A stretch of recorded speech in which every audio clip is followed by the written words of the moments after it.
Welcome to Esoteric Guardian. Today, we're about to cross a threshold that many prefer to leave untouched.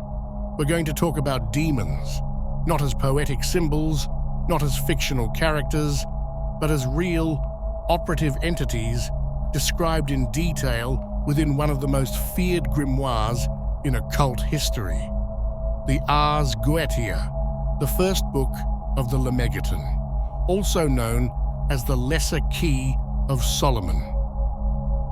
For centuries, occultists, alchemists, and ceremonial magicians have recorded methods for contacting these entities, detailing their powers, their seals, and yes, their invocations. In this report, we will speak about those invocations as well, not as instruction, not as a how-to, but as part of the hidden knowledge that surrounds these beings. Let this be perfectly clear. This content is strictly informational. The invocations mentioned here are not to be used under any circumstances without deep knowledge and preparation.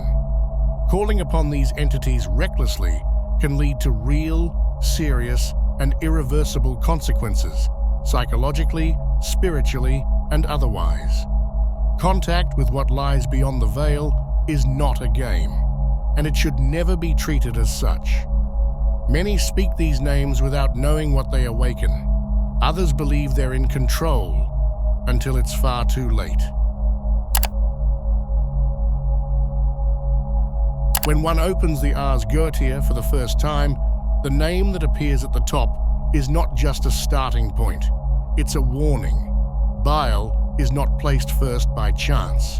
He is the gatekeeper, the threshold, the initiator into the mysteries of demonic contact. A king who rules over 66 legions of spirits, Bael does not make his presence known through thunder or infernal spectacle. His domain is silence, omission, the power of absence made manifest. Ancient grimoires describe him with 3 heads, one of a crowned man, one of a cat, and one of a toad. These are not arbitrary forms. They symbolize his dominion over 3 essential realms of perception.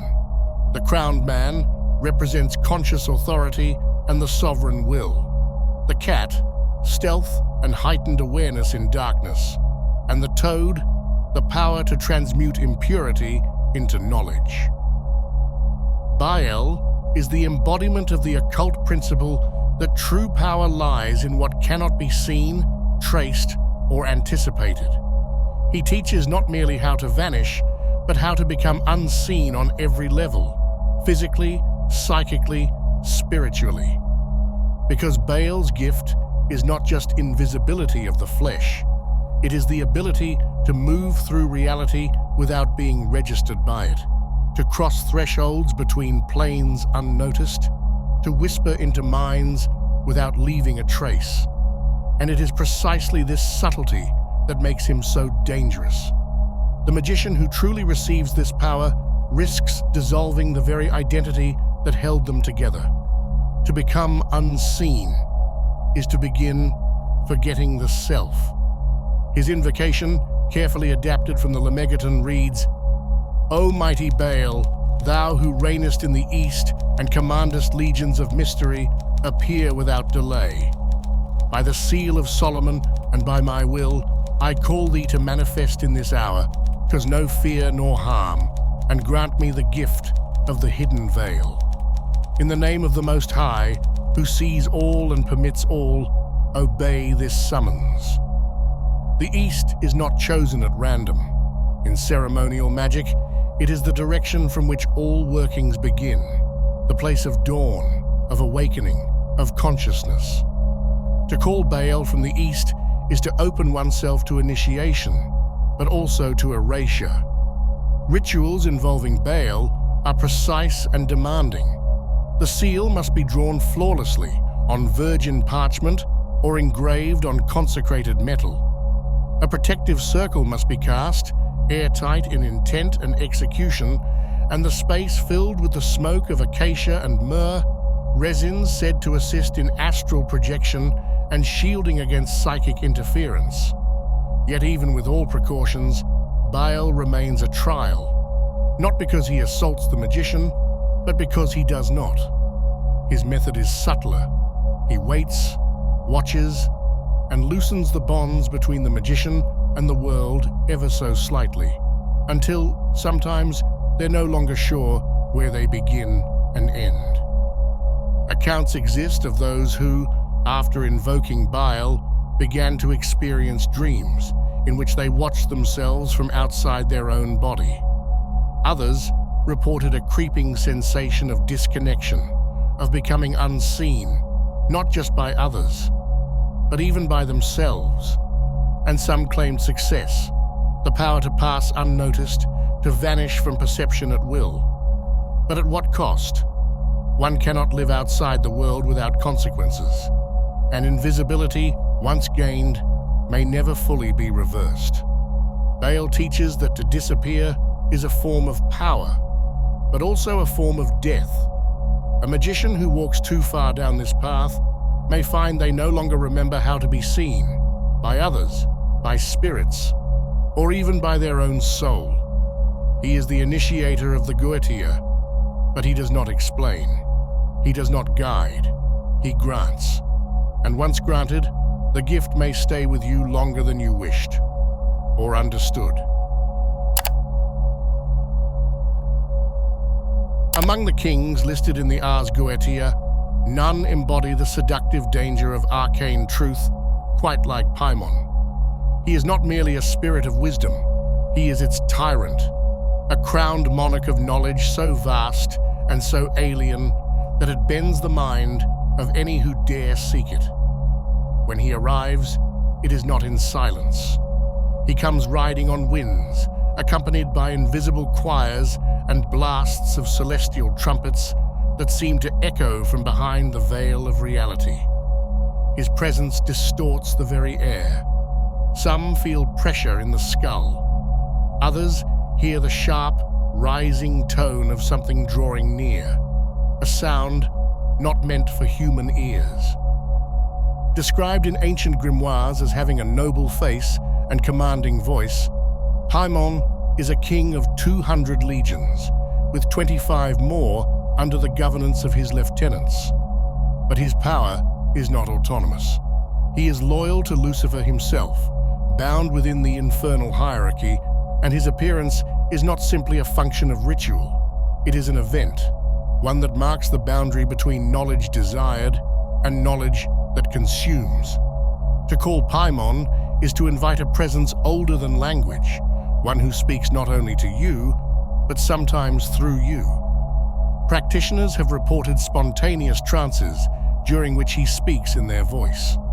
Others fall into altered states where symbols flood the mind, many of which have never been seen before, or match ancient alphabets without conscious knowledge. There are reports, scattered through obscure occult literature, of individuals who invoked Paimon asking for wisdom and found themselves unable to sleep for days, overwhelmed by dreams filled with celestial machinery, burning temples, and coded messages repeating endlessly in tongues they couldn't name.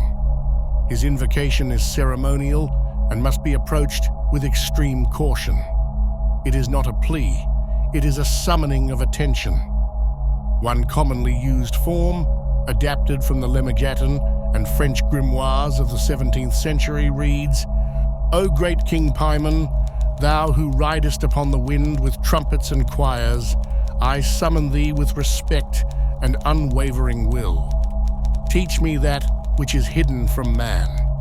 Grant wisdom and command the spirits under thy dominion. Let thy presence be made known to me in peace and without fear by the power of the unnameable name, Elohim, Elion, Yah." The names invoked are not decoration, they are anchors. Without them, Paimon's presence is like staring into the sun, dazzling, beautiful, and ultimately blinding. His domain includes all sciences, music, philosophy, mathematics, the secret mechanisms of creation. He grants knowledge not meant to be known, not because it is forbidden, but because the human mind is not designed to contain it. There are modern accounts, some private, some recorded in magical circles, of magicians who claimed great success after invoking him. One described receiving entire treatises in dreams, waking to fill pages with complex diagrams and equations. Another reported gaining fluency in a dead language they had never studied. But for every tale of knowledge gained, there are warnings of what it cost. One 19th century French occultist described a phenomenon he called the inverted choir, a persistent auditory hallucination of choral voices singing backwards after his third invocation of Paimon. It grew so intense that he abandoned the practice entirely. A more recent case involved a young magician who began compulsively drawing unfamiliar sigils, convinced he was transcribing a lost alphabet. He withdrew from society, obsessively researching patterns in sacred texts, until he was eventually hospitalized for psychotic breaks. His final journal entries consisted only of the repeated phrase, "He is still speaking." Rituals involving Paimon require a flawless seal, typically inscribed in consecrated gold or parchment, and an atmosphere saturated with sandalwood incense lit alongside black and gold candles, symbols of hidden illumination and royal power.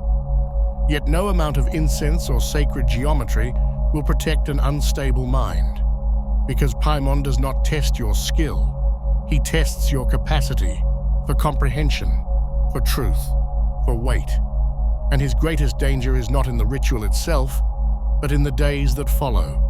He plants ideas, questions, obsessions, a thirst that doesn't quench. Those who treat him with arrogance, who command instead of converse, often find themselves unraveling, not in fear, but in excess. Too many thoughts, too many answers, and no one to explain what to do with them. Paimon does not possess. He invades with elegance. He doesn't scream, he whispers, and those whispers echo long after the candles have burned out. You asked for truth, but truth has no sympathy. He does not give knowledge. He awakens it, and once awakened, it will not sleep. He is a king, a mentor, a devourer of minds. To stand before him is to accept that the heaviest burden is not ignorance, but understanding.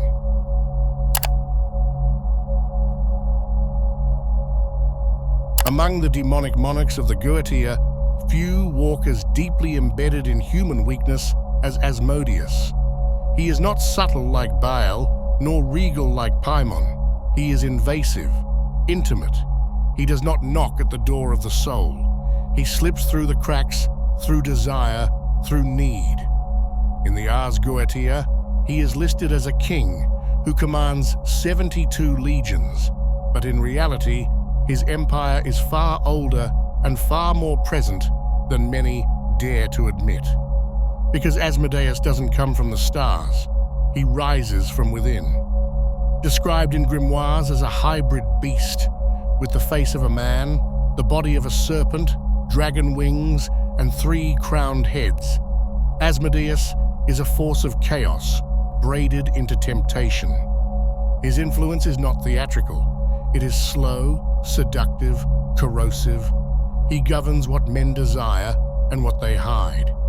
His name has been linked through centuries to lust, yes, but also to addiction, obsession, shame, and ruinous love. He reveals the secrets of the flesh, not just in others, but in yourself. To summon Asmodeus is to willingly look into a mirror that shows too much. His powers are extensive. He reveals hidden treasures beneath the earth, teaches advanced mathematical knowledge, and manipulates the minds of others through desire. But these gifts are never given freely. Every boon comes wrapped in appetite. He may grant insight into complex systems, financial opportunities, or mental domination, but always while eroding your inner restraint. His methods are not blunt. They're ritualized seduction, a dismantling of the will by making it want more. His invocation, adapted from medieval French sources, reads, Asmodeus, great king of desire and architect of secrets buried in the flesh and stone, I call thee forth with the fire of will and the restraint of balance. Reveal what is hidden, unfold the patterns of power and passion, and come in peace. By the seal and by the name, manifest not in wrath, but in knowing. But balance is key, because without it, Asmodeus is one of the fastest paths to magical self-destruction. He does not roar, he whispers. He builds intimacy. He offers what you crave, and then asks, how much are you willing to give in return? Those who underestimate him often spiral into addiction, madness, or obsessive entanglements they cannot explain. The trap is that the magician often believes they are in control, right up until they aren't. One documented case from the 1920s involved an English occultist who invoked Asmodeus during a prolonged period of sexual abstinence and solitude. According to his journals, he began to experience waking visions of golden serpents and women made of fire, whispering formulas he could not forget. Within weeks, he abandoned his work, cut ties with friends and family, and was later found living alone, surrounded by pages of compulsively repeated sigils, most of which matched symbols from ancient Babylonian amulets. When recovered, he claimed Asmodeus had not tormented him, but completed him. That is the genius of this king. He doesn't take, he makes you give, with pleasure, with conviction, until you have nothing left that isn't his. Rituals involving Asmodeus require extreme emotional discipline. His seal must be inscribed with perfect clarity and circled by a barrier of protection that is not only magical, but moral. Incense of benzoin and musk is used, as well as candles soaked in honey and blood. Not because he needs offerings, but because you need grounding. Without a center of gravity, his influence seeps into your dreams, your relationships, your identity. Those who survive Asmodeus's presence speak of dreams that feel more real than waking life. Encounters with archetypes of temptation, lovers, gold, forbidden knowledge. But not all survive intact. Some lose partners, others their sanity, not because Asmodeus punishes them, but because he opens a door. And what walks through it is you, stripped of masks, starving and willing. He is a king of mirrors, of urges, of knowledge soaked in scent and skin. To summon him is not to request power, it is to play with the raw circuitry of your being. He will grant what you ask, but he will also ask what you're hiding. And if you don't know, he'll show you. Belial is different. He does not command with fire or seduce with beauty. He offers sovereignty, influence, elevation without chains. And it is precisely that promise which makes him one of the most dangerous spirits in the Ars Goetia. He is called a king, yes, but Belial is more accurately described as the king with no master, a primordial force who, according to some grimoires, existed even before the fall. He is not just a demon of power. He is the embodiment of self-sovereignty, the refusal of imposed order, the voice that says, "You owe nothing to heaven or hell, only to yourself." He commands 80 legions, yet answers to no one. His sigil does not radiate chaos. It exudes authority, like a royal edict etched in flame. Those who summon him do so not to be taught, but to be backed. To rise in politics, in business, in influence. Belial opens doors. He introduces. He arranges alliances and calls in debts that others owe in hidden realms. But he demands a cost few understand at the moment of pact. He will not bind you in chains, but he will unbind you from everything else. From guilt, from duty, from humility. That's his power. He makes you free, so free that you forget what held you upright to begin with. His invocation, adapted from Ars Goetia and refined through modern ceremonial practice, reads, Belial, Lord without master, Prince of fire and rebellion, thou who was formed before the fall of stars, come forth. I call thee with respect, not as a slave, but as one seeking covenant. Grant me power to govern my fate, to command among men, and to connect with what is high and what is hidden. Come in peace and without harm. And that final line, without harm, is not symbolic. It is essential, because Belial is never truly safe. He may come cloaked in respect, but his presence corrodes conviction like acid masked as wine. Practitioners who have worked with him often report a strange transformation of personality, increased confidence, sharper strategic thinking, uncanny persuasiveness, and then the erosion of empathy, the rise of manipulation, the sense that everyone else is just a tool on the board of your design. To invoke Belial, one must prepare with dragon's blood incense, a silver coin representing authority earned and traded, and a written oath on parchment, your offering. He does not accept vague desire. He wants commitment, and the oath must include something real, not necessarily blood, but sacrifice of time, identity, devotion, or allegiance. One 18th century ritualist wrote of his pact with Belial as the most empowering mistake of my life. He gained wealth, social power, and unshakable charisma.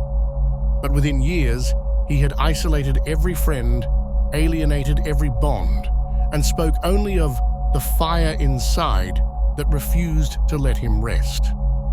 His letters became increasingly erratic, filled with references to being observed from beneath the throne.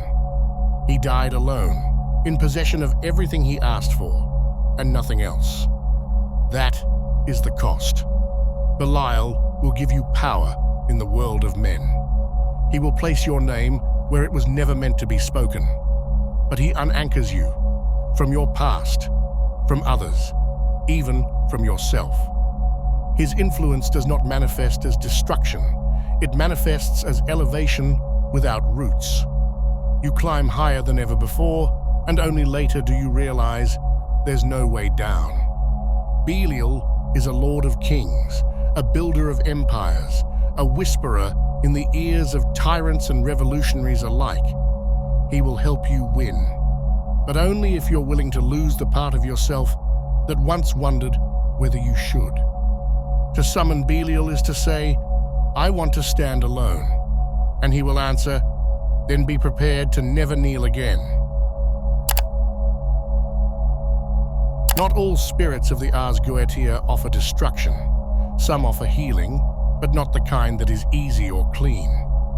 Among the 72, Buer stands apart as a paradox, a demon of medicine, philosophy, and moral instruction, who operates not from light, but from the shadows of understanding.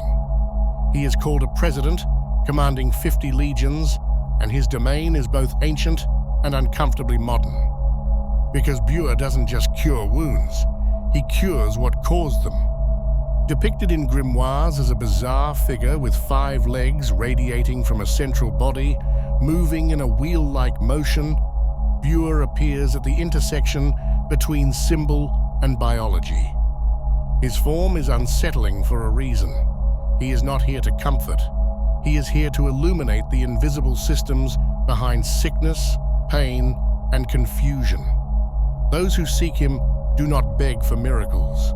They seek understanding, and with it, the tools to transform suffering into knowledge. His invocation, used in both initiatory and therapeutic rites, reads, O wise Buer, spirit of healing and reason, thou who knowest the medicine of root and mind, I call thee with reverence. Share thy ancient wisdom, cure that which cannot be seen, and guide my thoughts toward clarity and moral truth. Appear without deception or fear, in the name of the illuminated mind. And he will, if the conditions are right. His rituals require simplicity but precision.